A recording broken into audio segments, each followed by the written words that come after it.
China officially surpassed the U.S. in total land-based nuclear missile launchers, U.S. Strategic Command told Congress last month, but the American nuclear triad still comprises greater stockpiles of missiles and warheads. The January 26 letter from STRATCOM Commander General Anthony J. Cotton came in response to a statute in the 2022 National Defense Authorization Act requiring the Pentagon to notify the Senate and House Armed Services Committees if it determined that China has more land-based intercontinental ballistic missiles, ICBM warheads, or ICBM launchers than the U.S. As of October 2022, Cotton wrote, China had more launchers. He did not specify exactly how many launchers China has. The change shows China's rapid expansion in nuclear capabilities. In 2021, satellite images showed China was building 250 to 300 new ICBM silos in 3 different missile fields, although whether some or any of the silos are actually armed is unclear. The People's Liberation Army Rocket Force also has dozens of mobile missile launchers, or transporter erector launcher vehicles. The U.S. has 400 Minuteman III ICBMs in silos spread across 3 missile fields and no land-based mobile missile launchers.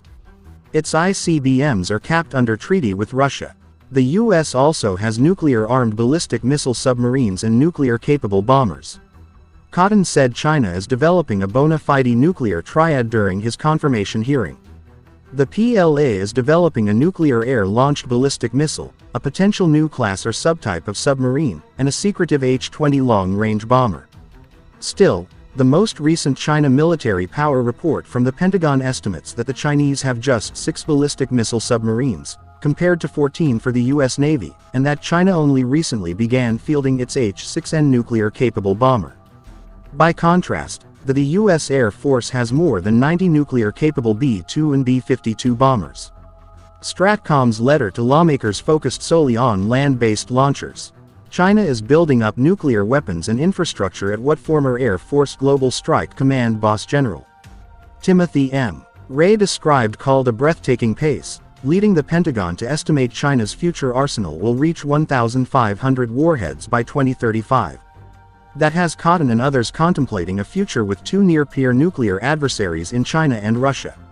While more than triple China's current stockpile of around 400 warheads, the projected total is still far less than the 3,700 nuclear warheads in the U.S. arsenal. We can be confident that we still retain vast stocks far in excess of what the Chinese Communist Party's ambitions suggest they will be to achieve in the near term, said Dr. Melanie W. Sisson, a foreign policy fellow at the Strobe Talbot Center for Security, Strategy, and Technology, in testimony before the House Armed Services Committee Feb. 7.